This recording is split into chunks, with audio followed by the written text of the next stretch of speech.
क्या एक ऐसी कार हो सकती है जो एसयूवी जैसी दमदार रोड प्रेजेंस दे, कूपे जैसी स्टाइलिश दिखे, हैचबैक जैसी आसानी से शहर में चल जाए और साथ ही मारुति सुजुकी की भरोसेमंद क्वालिटी और शानदार माइलेज भी ऑफर करे? अगर आपका जवाब है हाँ, तो आज की वीडियो आपके लिए बेहद खास होने वाली है, क्योंकि आज हम बात करने जा रहे हैं 2026 मारुति सुजुकी फ्रॉन्क्स की। इस फेसलिफ्ट और अपडेटेड मॉडल में क्या नया है, क्या बदल गया है, कौन से फीचर्स जोड़े गए हैं और क्या यह अपने सेगमेंट की सबसे वैल्यू फॉर मनी क्रॉसओवर बन सकती है।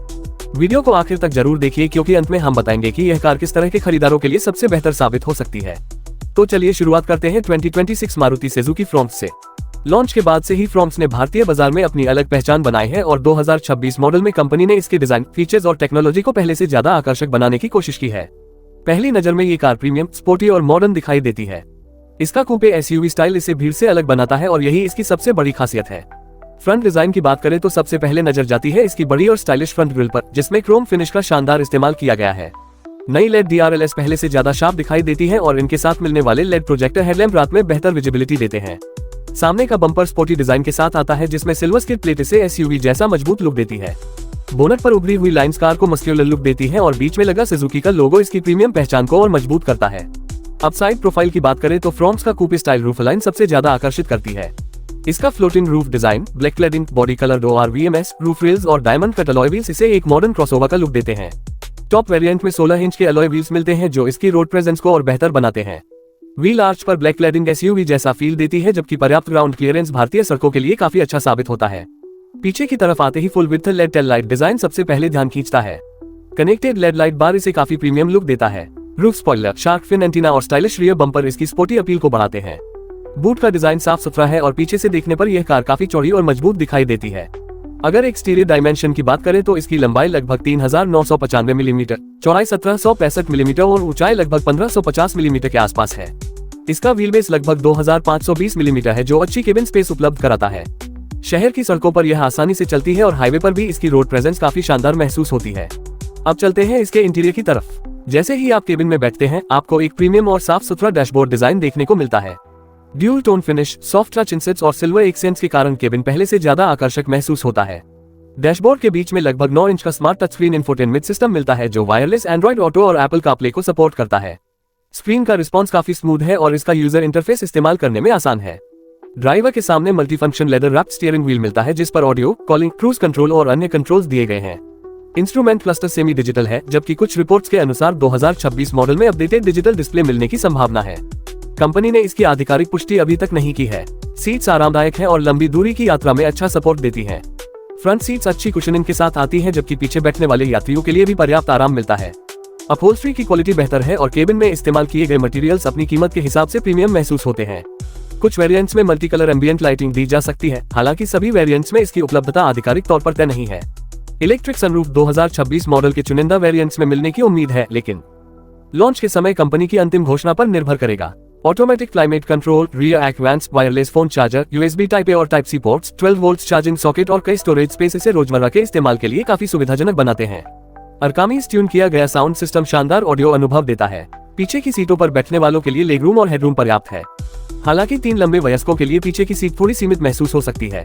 लगभग 308 लीटर का बूट स्पेस दैनिक उपयोग और वीकेंड ट्रिप्स के लिए पर्याप्त है।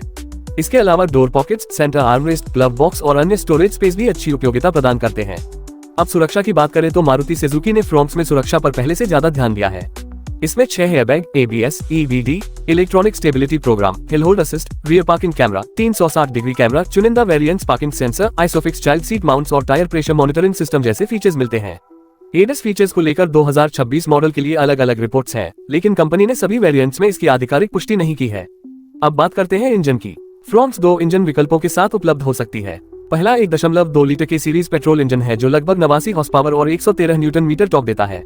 दूसरा 1.0 लीटर बूस्टजेट टर्बो पेट्रोल इंजन है, जो लगभग 99 हॉर्स पावर और 147.6 न्यूटन मीटर टॉर्क उत्पन्न करता है। कुछ बाजारों में CNG विकल्प भी उपलब्ध हो सकता है।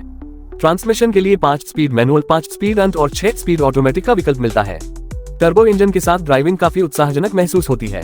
एक्सेलरेशन तेज है और हाईवे पर ओवरटेकिंग भी आसान हो जाती है। इसकी टॉप स्पीड लगभग 170 से 180 किलोमीटर प्रति घंटा तक पहुंच सकती है। 0 से 100 किलोमीटर प्रति घंटा की रफ्तार लगभग 10 से 11 सेकंड में पूरी हो सकती है, जो इंजन और ट्रांसमिशन के अनुसार अलग हो सकती है। ड्राइविंग एक्सपीरियंस की बात करें तो शहर में इसका हल्का स्टीयरिंग काफी सुविधाजनक है, जबकि हाईवे पर यह पर्याप्त स्थिरता देता है। सस्पेंशन भारतीय सड़कों के हिसाब से संतुलित ट्यून किया गया है, जो छोटे गड्ढों और स्पीड ब्रेकर्स को अच्छी तरह संभाल लेता है। ब्रेकिंग भी भरोसेमंद है और कार आत्मविश्वास के साथ रुकती है। माइलेज हमेशा से मारुति सुजुकी की सबसे बड़ी ताकत रही है। 1.2 लीटर पेट्रोल वेरिएंट लगभग 21 से 22 किलोमीटर प्रति लीटर तक का माइलेज दे सकता है, जबकि 1.0 लीटर टर्बो पेट्रोल लगभग 20 से 21 किलोमीटर प्रति लीटर तक का दावा करता है। CNG वेरिएंट इससे भी बेहतर ईंधन दक्षता प्रदान कर सकता है। 2026 Maruti Suzuki front sigma, delta plus, jitter और अल्फा जैसे अलग अलग वेरिएंट्स में उपलब्ध हो सकती है। कलर ऑप्शंस में Nexa blue, Arctic white, Ranjha grey, splendid silver, urban brown, bluish black और ऑपुलेंट रेड के साथ ड्यूल टोन विकल्प भी मिलते हैं। कीमत की बात करें तो 2026 मॉडल की शुरुआती एक्स शोरूम कीमत लगभग 8.5 लाख रुपए से शुरू होकर टॉप वेरिएंट के लिए लगभग 14 लाख रुपए तक जा सकती है। लॉन्च और अपडेटेड वेरिएंट्स की उपलब्धता कंपनी की आधिकारिक घोषणा के अनुसार होगी। इसका मुकाबला Tata Nexon, Hyundai Venue, Kia Sonet, Mahindra XUV 3XO, Toyota Taisor और रेनो किजर जैसी लोकप्रिय कॉम्पैक्ट SUVs से होगा। अगर आप एक ऐसी कार चाहते हैं जो शानदार माइलेज दे, प्रीमियम डिजाइन रखती हो, शहर और हाईवे दोनों के लिए उपयुक्त हो, फीचर्स से भरपूर हो और मारुति सुजुकी की भरोसेमंद सर्विस नेटवर्क के साथ आए, तो 2026 फ्रॉन्ट्स आपके लिए एक बेहतरीन विकल्प हो सकती है। इसके सबसे बड़े फायदे हैं आकर्षक कूपे SUV डिजाइन, बेहतरीन माइलेज, भरोसेमंद इंजन, शानदार फीचर्स, आसान ड्राइविंग और मजबूत रीसेलर वैल्यू। वहीं इसकी कुछ सीमाएं भी हैं, जैसे पीछे की सीट पर 3 वयस्कों के लिए सीमित चौड़ाई और सभी वेरिएंट्स में कुछ प्रीमियम फीचर्स का उपलब्ध न होना। कुल मिलाकर 2026 मारुति सुजुकी फ्रॉन्ट्स उन लोगों के लिए एक शानदार पैकेज है जो स्टाइल, आराम, माइलेज और भरोसे का बेहतरीन संतुलन चाहते हैं। अगर आपका बजट इस सेगमेंट में है तो ये कार निश्चित रूप से आपकी शॉर्टलिस्ट में होनी चाहिए। अगर आपको यह वीडियो पसंद आए हो तो इसे लाइक करें, अपने दोस्तों और परिवार के साथ शेयर करें, कमेंट करके बताएं कि आपको 2026 मारुति सुजुकी फ्रॉन्ट्स का कौन सा फीचर सबसे ज्यादा पसंद आया। और ऐसी ही नई कारों के विस्तृत हिंदी रिव्यू देखने के लिए हमारे चैनल को अभी सब्सक्राइब करें और बेल आइकन दबाना बिल्कुल न भूलें। मिलते